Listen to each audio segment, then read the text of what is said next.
1절에서 10절입니다. 우리가 다 같이 한 목소리로 말씀을 봉독하도록 하겠습니다. 브레셋 사람들이 하나님의 길을 빼앗아 가지고 에베네셀에서부터 아스돗을 이르니라. 브레셋 사람들이 하나님의 길을 가지고 다곤의 신전에 들어가서 다곤 곁에 두었더니 아스돗 사람들이 이튿날 일찍이 일어나 본즉 다곤이 여호와의 궤 앞에서 엎드려져 그 얼굴이 땅에 닿았는지라. 그들이 다곤을 일으켜 다시 그 자리에 세웠더니 그 이튿날 아침에 그들이 일찍이 일어나 보는즉 다곤이 여호와의 궤 앞에서 또다시 엎드려져 얼굴이 땅에 닿았고 그 머리와 두 손목은 끊어져 문지기에 있고 다곤의 몸뚱이만 남았더라. 그러므로 다곤의 제사장들이나 다곤의 신전에 들어가는 자는 오늘까지 아스돗에 있는 다곤의 문지방을 밟지 아니하더라. 여호와의 손이 아스돗 사람에게 엄중히 닿아서 북한 종기의 재앙으로 아스돗과 그 지역을 쳐서 망하게 하니 아스돗 사람들이 이를 보고 이르되 이스라엘 신의 궤를 우리와 함께 잊지 못하게 할지라. 그의 손이 우리와 우리 신 다곤을 친다 하고 이에 사람을 보내어 브레셋 사람들의 모든 방백을 모으고 이르되 우리가 이스라엘 신의 궤를 어찌하랴 하니 그들이 대답하되 이스라엘 신의 궤를 가도로 옮겨가라 하므로 이스라엘 신의 궤를 옮겨갔더니 그것을 옮겨간 후에 여호와의 손이 심히 큰 화를 그 성읍에 가하사 성읍 사람들의 작은 자와 큰 자를 다 쳐서 북한 종기가 나게 하신지라. 이에 그들이 하나님의 궤를 에그론으로 보내니라. 하나님의 궤가 에그론을 이른즉 에그론 사람이 부르짖어 이르되 그들이 이스라엘 신의 궤를 우리에게로 가져다가 우리와 우리 백성을 죽이려 한다 하고. 아멘. 이 시간에 신승희 전사님께서 하나님의 언약궤와 다곤 신전 이런 제목으로 말씀 전해주시겠습니다.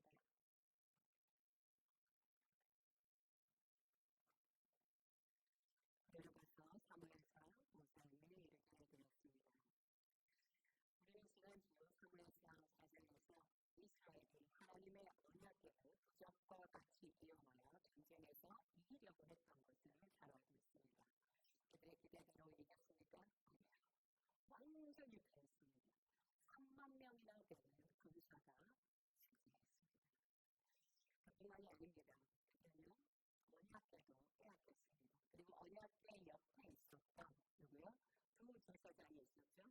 두 제사장, 엘리의 대제사장의 두 아들 홈리와 비느하스도 그 자리에서 전쟁터에서 죽게 됩니다. 비극은 거기서 끝나지 않았고요. 그 소식을 듣게 된 엘리 제사장이 어떻게 비둔한 몸으로 의자에서 일어나다가 넘어지면서 목이 부러져 죽었습니다. 거기서 끝나지 않았습니다. 맨 마지막은 누구냐면 바로 비느하스의 아내 엘리 제사장의 며느리죠. 그 며느리가 임신해 있었는데 그 임신했던 아기가 이 비극적인 소식을 듣게 되자 갑자기 아기를 낳게 됐어요. 아기를 낳을 때 아들을 낳게 됐는데 아들을 낳았다고 이야기를 하자 그 아내가 이렇게 말합니다. 죽어가면서 이렇게 말을 해요. 사무엘상 4장 22절 말씀입니다. 시작. 또 이르기를 하나님의 궤를 빼앗겼으므로 영광이 이스라엘에서 떠났다 하였더라. 여러분, 이 이야기를 죽어가면서 했다는 것은 정말로 그렇게 믿었다는 것이에요. 어떻게 믿었다는 것입니까? 언약궤만 있으리 우리는 반드시 전쟁에 승리할 수 있었는데 이제 언약궤를 블레셋에게 빼앗겼다는 것은 우리는 망했다. 여호와의 영광은 떠났다. 라고 이스라엘 백성들이 믿고 있었다는 것입니다. 자, 그렇다면 정말 하나님의 언약궤를 빼앗겼으니 하나님의 영광이 떠난 것이 무엇일까요? 언약궤가 대적들에게 넘어갔으니 하나님이 패배한 것이 맞습니까? 이것에 대한 대답이 5장, 6장, 7장, 2절 말씀부터 대해서 그 대답을 하고 계십니다. 자, 이제 본문 말씀으로 들어가겠습니다. 사무엘상 5장 1절 주간절 말씀 함께 보도록 하겠습니다. 시작. 여호와 하나님의 궤를 빼앗아 가지고. 자, 언약궤를 빼앗아 가지고에 해당하는 히브리어 라케우, 빼앗아 가지고라는 이 라케우는요, 취하다, 그리고 빼앗았다, 가졌다 이런 뜻입니다. 하나님의 거룩함을 이 빼앗아 갔다, 빼앗아 가져갔다는 이 라케우는 이스라엘의 장로들이 하나님의 언약궤를 부적처럼 이용하자고 할 때에도 사용되었고요. 그 다음에 사무엘상 4장에서 블레셋에게 언약궤를 빼앗기는 장면에서도 계속해서 반복되어 나옵니다.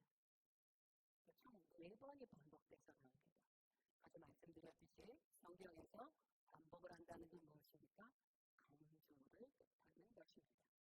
이 단어가 이렇게 자주 반복되는 이유는요, 하나님은 인간의 손에 의하여 가져갈 수 있는 분이십니까? 아니에요. 그런 분이 아닙니다. 그런데 마치 여기에서 취하여 가져갔다는 건 뭐예요? 사람이 얼마든지 가져가서 자기 마음대로 할 수 있다라고 하는 역설적인 표현이라는 거예요. 하나님은 원래 그런 분이 아닌데 사람들이 그런 식으로 하나님을 취급했다라는 것을 역설적으로 비유하고 있는 단어라는 것입니다. 자, 하나님의 궤를 빼앗아 가겠다라는 생각을 한 것 그 자체가 무엇입니까?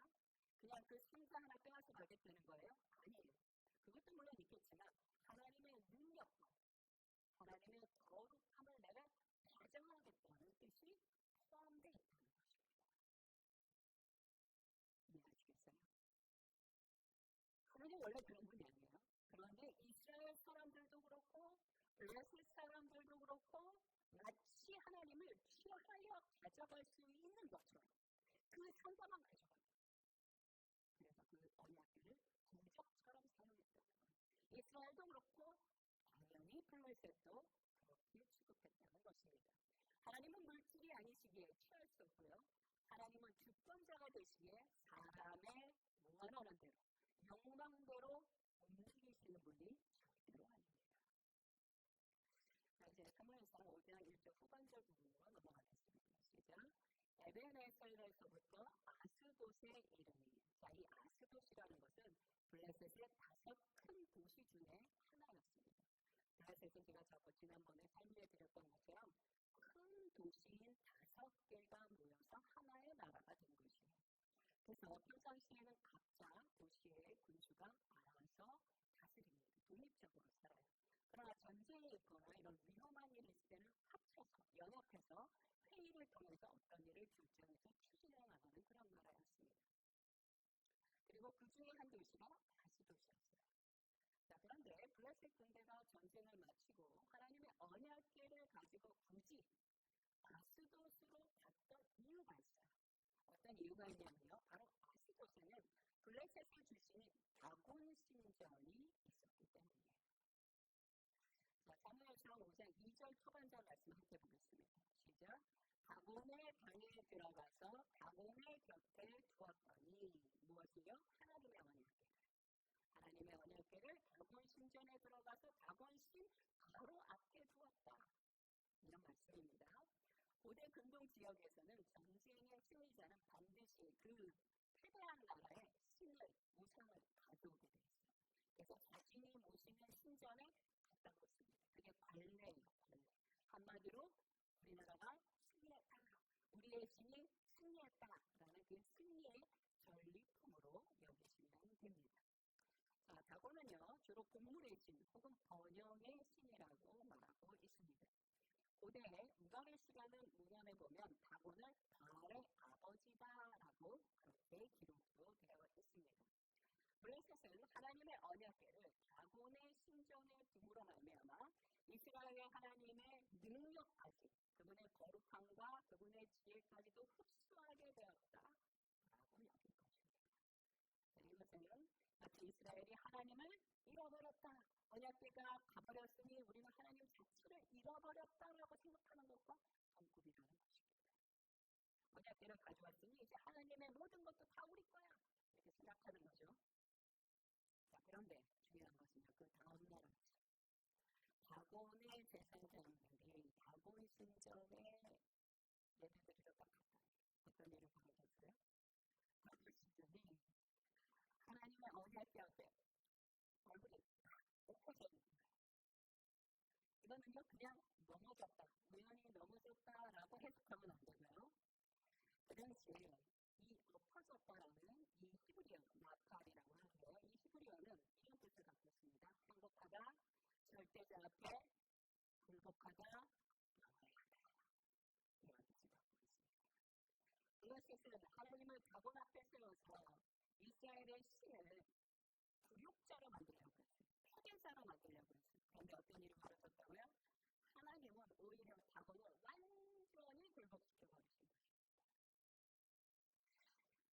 당연히 다곤 신전의 제사장이 당황했겠죠.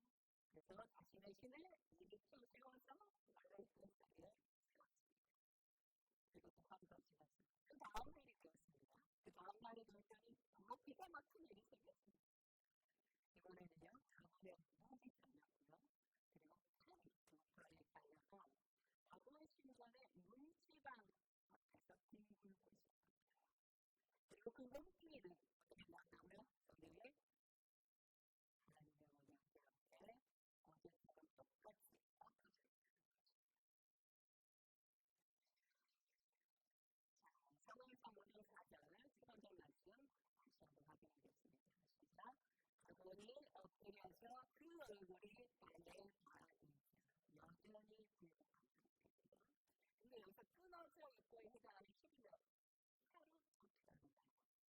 이 파라토트라는 단어는 자르다, 제거하다라는 단어인데요. 그냥 나온 게 아니에요. 왜 나오냐면 이 파라토트는 그 당시 그 근동지역에서 전쟁이 나서 누가 패하잖아요. 패한 소수의 목을 자르고 두 차로 잘랐다고 합니다. 왜 하필이면 목을 자르냐면 머리.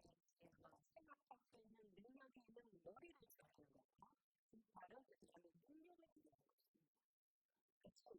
그러므로 그냥 죽이지 않고 목을 자르고 두 팔을 굳이 자르는 이유는 너는 생각하는 능력이 있고 너는 능력 자체가 없는 자다 라는 것을 사람들에게 암시하기 위해서였습니다.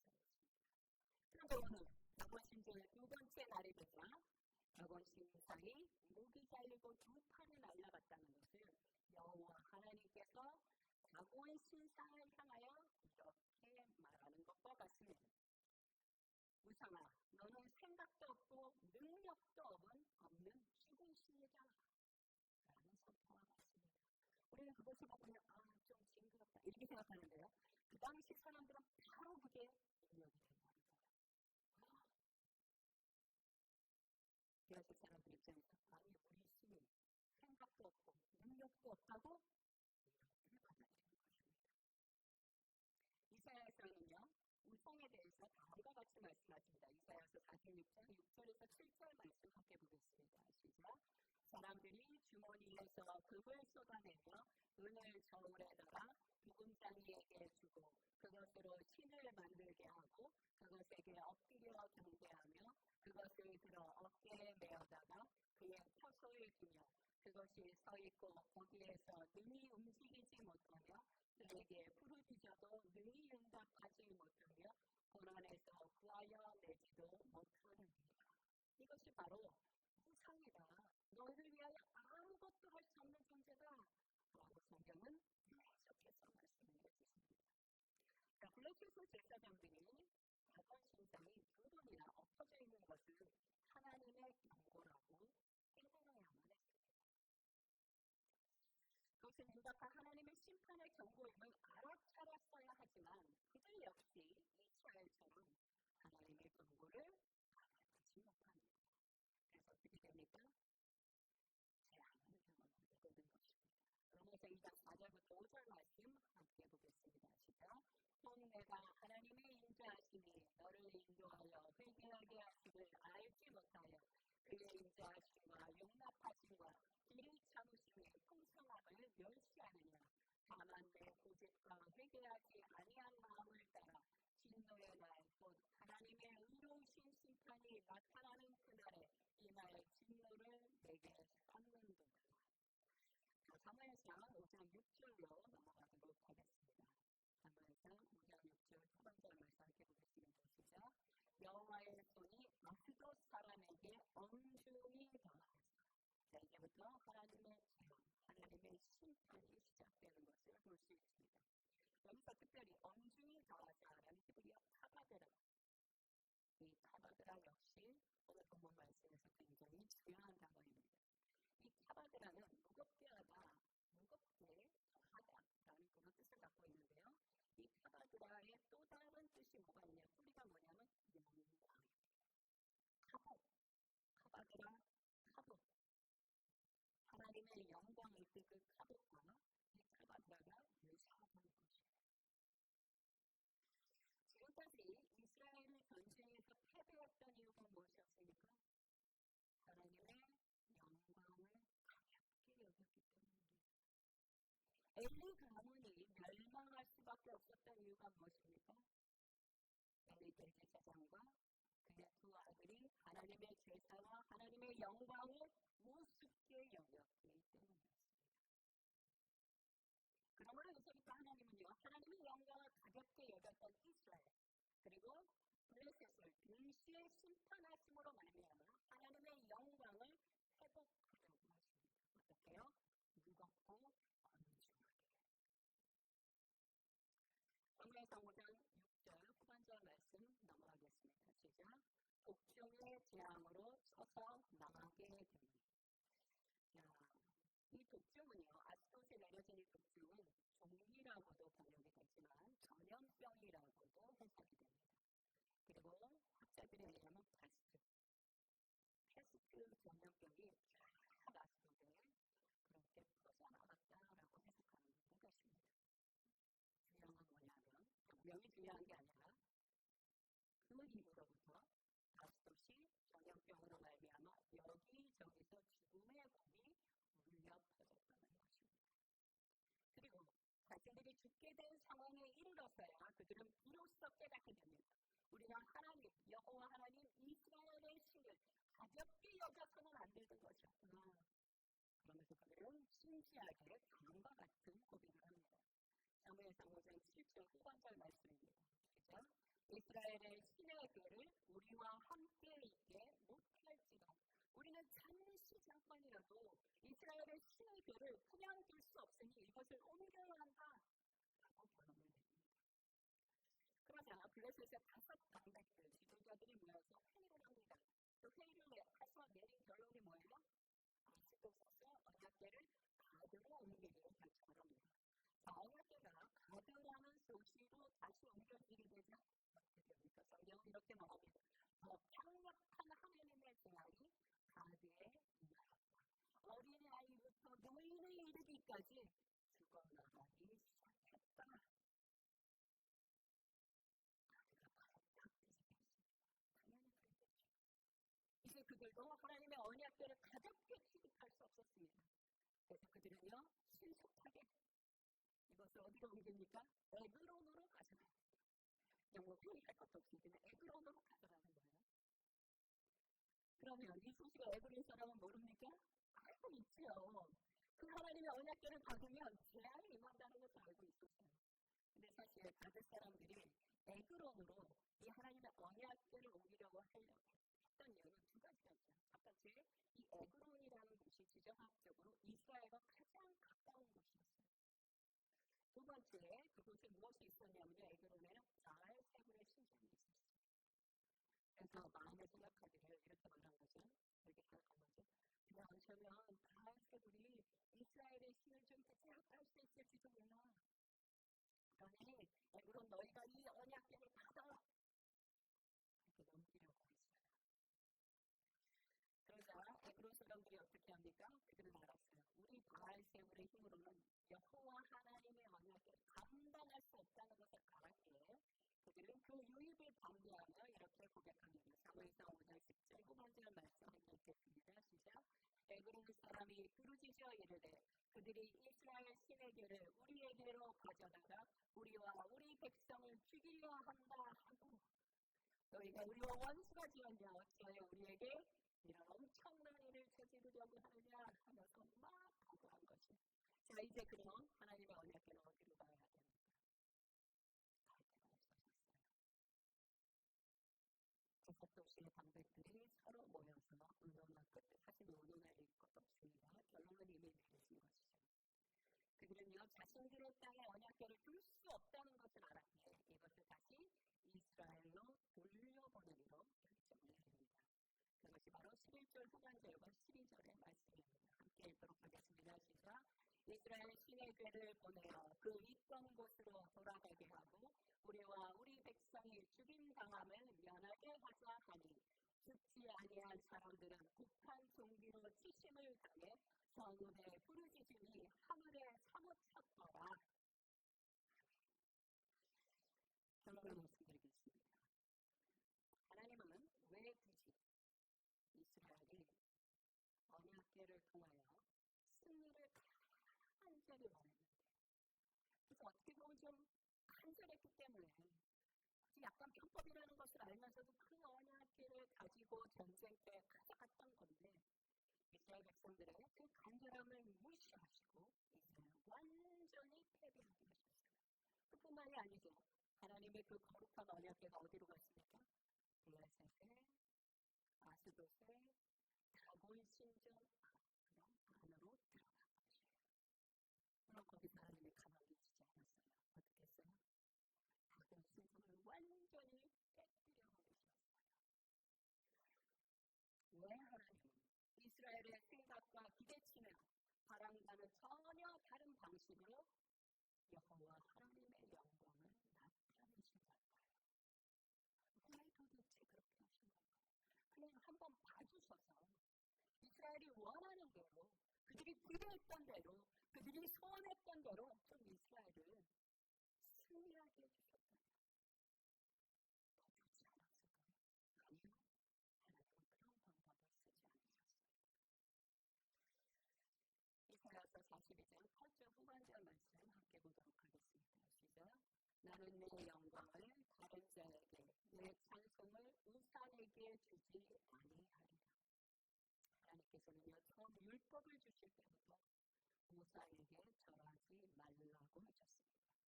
이것이 하나님의 분명한 뜻입니다. 그리고 뭐라고 말씀하십니까? 나는 내 영광을 내 찬송을 절대로 우상에게 넘겨주지 않을 것이다 라고 말씀하십니다. 우상은요 이스라엘에게 언제나 문제였어요. 사사기가 엉망이 된 이유도 바로 이 우상 숭배 때문이었고요. 그리고 앞으로 오게 될 왕정 시대가 엉망이 되는 것이 바로 이 우상 때문이었어요. 이스라엘의 왕들이 북이스라엘의 왕들 또 남유다의 왕들이 끊임없이 우상을 섬김으로 말미암아 이스라엘 땅에 재앙이 멈추지 않았던 것입니다. 그럼 도대체 우상이라는 것은 무엇입니까? 골로새서에 아주 명확하게 말씀하십니다. 골로새서 3장 5절 후반절 말씀 함께 읽겠습니다. 시작. 함심은 곧 우상 숭배입니다. 우상 숭배가 이렇게 사람들이 만든 게 아니고요. 성경은 뭐라고 말씀하시냐면 우상 숭배가 뭐냐? 탐심이라고 말씀하십니다. 탐심이 무엇입니까? 인간의 욕심입니다. 인간의 욕심이 우상이었구나. 하나님은 그렇게 보십니다. 단순하게 말해서 우상은 무엇입니까? 인간 안에 있는 그 욕심의 결정체라는 거예요. 내가 원하는 것을 채워주는 그 무엇, 내가 간절히 갖고 싶은 그 무엇, 그리고 그것을 가질 수 있도록 도와주는 도구가 우상이라는 거예요. 그게 돈이면 돈을 따라가는 것이고요. 그게 능력 있는 어떤 사람이면 사람을 따라가는 것이고요. 그게 아버지, 부모면 부모를 우상같이 섬기는 거고요. 자식이면 자식을 우상같이 섬기게 되는 것입니다. 어떤 특정한 것이 아니라요. 우상은 뭐예요? 인간 안에 간절히 바라는 그것을 이루어줄 만한 것, 해결해 줄 만한 것, 그것이 바로 우상이라는 것이에요. 내가 원하는 것을 채워주는 어떤 것, 그것이 능력이 됐든 수단이 됐든 사람이 됐든 그것이 곧 하나님보다 의지하게 되면, 하나님보다 높아지게 되면 우상이라는 것입니다. 다시 설명할게요. 내가 주인이고 내 생각과 기대와 소원을 들어주는 것, 그것이 우상이라는 거예요. 아, 그랬군요. 그래서 그렇도록 이스라엘 백성들이 자꾸만 하나님을 떠나서 우상에게로 갔던 것이군요. 왜요? 하나님의 영광을 추구하는 것보다, 하나님의 뜻을 추구하는 것보다 우리는 무엇이 더 쉽습니까? 내 뜻, 내 소원, 내 갈망, 내 결핍, 그것을 채워줄 수 있는 게 있다면 거기에 과감히 엎드려 절하겠다는 것입니다. 내 인생이라도 바치겠다는 것입니다. 근데 그게 뭐예요? 우상이라는 거예요. 그렇다면 하나님이 우리에게 요구하시는 것은 무엇일까요? 이사야서 43장 1절 그리고 7절만 함께 보겠습니다. 시작. 야곱아, 너를 창조하신 여호와께서 지금 말씀하시느니라. 이스라엘아, 너를 지으신 이가 말씀하시느니라. 너는 두려워하지 말라. 내가 너를 구속하였고 너가 너를 지명하여 불렀나니 너는 내 것이라. 내 이름으로 불려지는 모든 자, 곧 내가 내 영광을 위하여 창조한 자를 보게 하라. 그를 내가 지었고 그를 내가 만들었느니라. 자, 하나님께서는요, 인간을 왜 지으셨다고 말씀하십니까? 이렇게 말씀하십니다. 하나님의 영광을 위하여 내가 인간을 창조했다고 하십니다. 이 영광은요, 인간인 나, 신생의 나의 바람이 아니에요. 하나님의 목적이에요. 하나님의 생각이세요. 하나님의 뜻이세요. 인간이 타락하기 전에는 하나님의 뜻에 부합하여 살았습니다. 그러나 인간이 죄악으로 넘어간 다음부터는 어떻게? 내 뜻, 내 소원, 내 영광을 가지려는 것입니다. 하나님의 뜻, 하나님의 영광, 관심 없다는 것입니다. 이것이 바로 죄이고 인간의 비극입니다. 이 영광은 우리의 소원과 기대를 따라 된 것이 아니라 하나님의 뜻과 부르심을 따라 이루어지는 것이에요. 그럼 우상과 하나님의 차이는 과연 무엇일까요? 아까 제가 말씀드렸죠. 다곤 신상이 어떻게 됐다고요? 목이 터져버렸습니다. 그냥 아예 잘렸어요. 우상의 특징은 뭐냐면 생각이 없습니다. 우리 하나님은요, 뜻이 있으시고 생각이 있습니다. 하나님은 자신의 생각이 있으시기에 하나님의 생각을 하나님의 말씀 가운데 기록하셨습니다. 우상은요, 생각이 없어요. 그래서 자신에게 비는 자들은 아무것도 할 수 없어요. 사람들이 우상을 좋아하는 이유는 마치 그 우상이 내 소원을 들어줄 것 같으니까. 하나님과 우상의 가장 큰 차이의 생각이 있느냐 없느냐. 그러므로 진정한 신앙생활은 무엇입니까? 나를 향하신 하나님의 뜻을 아는 것이 우선입니다. 그냥 주일마다 교회 오고 예배 열심히 드리는 것이 신앙생활 중에 한 부분일 수 있지만 가장 중요한 것은 무엇이냐? 나를 향하신 하나님의 뜻이 무엇인지 아는 것입니다. 그래야만 그것이 분명해져야만 하나님의 영광을 위해서 살아가게 되는 것입니다. 하나님의 뜻을 도무지 모르겠어요. 나를 향하신 성령도 모르겠어요. 그냥 저는 갑니다.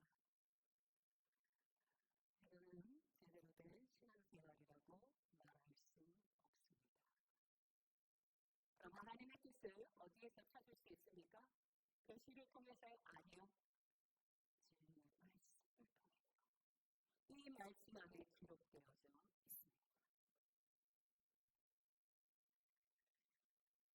그러므로 우상이 아니신 하나님은요, 이스라엘의 바램대로 하실 수 없는 것입니다. 이스라엘의 기도치대로 움직이시는 분이 아니라는 것입니다. 그들은 전쟁에서 승리를 원했지만 하나님은 그들을 패하게 하심으로 오히려 다곤 신상에 들어가서 그 악한 신상을 깨뜨려 버리십니다. 너는 생각이 없고 능력이 없는 가짜신이다라는 것을 선포해 버리십니다. 이것이 하나님 아버지의 영광이셨습니다. 하나님은 당신의 생각과 뜻과 경로를 따라 우리를 인도하시는 분이지 절대 사람의 뜻과 계획대로 움직이는 분은 아니십니다. 하나님은 당신의 미쁘신 뜻대로 행하시는 여호와 하나님 창조주이십니다.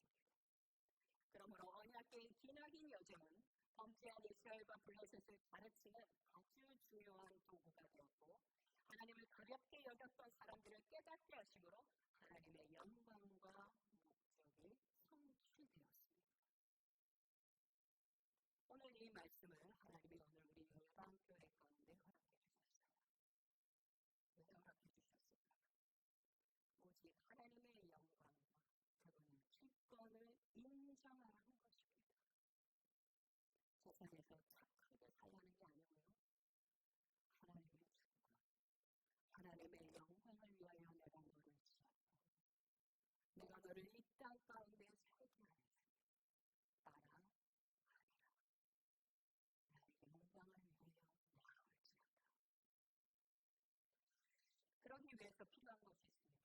오늘은 온갖 생각과 근심과 염려와 계획으로 꽉 찬 마음을 잠시 내려놓으셔야 합니다. 그리고 나를 향하신 하나님 아버지의 선하신 뜻이 무엇인지 묻고 기도하는 이 시간이 되기를 간절히 소망합니다. 함께 기도하겠습니다. 첫 번째 기도 제목은 이것입니다. 혹여 우리 안에 하나님을 하나님답게 경배하고 순종하는 것이 아니라 하나님을 동고처럼 내 소원을 이루어주는 어떤 수단처럼 내 생각과 뜻을 이루어줘야 할 어떤 우상 정도로 여겼던 그분이 있으셨다면 오늘 아버지 앞에 회개하시기 바랍니다. 하나님, 나는 우상을 섬기는 자가 아니라 여호와 하나님을 섬기는 자로 살아가겠사오니 이전에 제가 잘못하였던 모든 것들 용서하여 주옵소서. 오늘 아버지 앞에 기도하며 나아가시기 바랍니다. 함께 기도하겠습니다.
하나님의 주권을 인정하는 것입니다. 우리의 삶의 모든 영역에서 하나님을 나의 필요를 채우는 수단이 아니라 이제부터는 진정한 나의 왕이시오 주권자로 주인 되심을 온전히 인정하며 순종하여 살겠다고 헌신하시기 바랍니다. 주님, 제가 귀로 들어 알고 있었네. 여호와 하나님이 나의 주인 되신 것을 알고 있었음에도 불구하고 나의 과거의 모든 날들은 하나님을 마치 우상과 같이 여겼던 것 용서하여 주옵소서. 제가 오늘부터는 여호와 하나님을 오직 나의 주인으로 모시며 살겠사오니 말씀하여 주시옵소서. 종이 듣겠나이다. 우리를 통하여 하나님의 뜻이 이 땅 가운데 이루어지게 하려고 여호와 하나님의 주인 되심을 인정하며 헌신하시기 바랍니다. 함께 기도하겠습니다.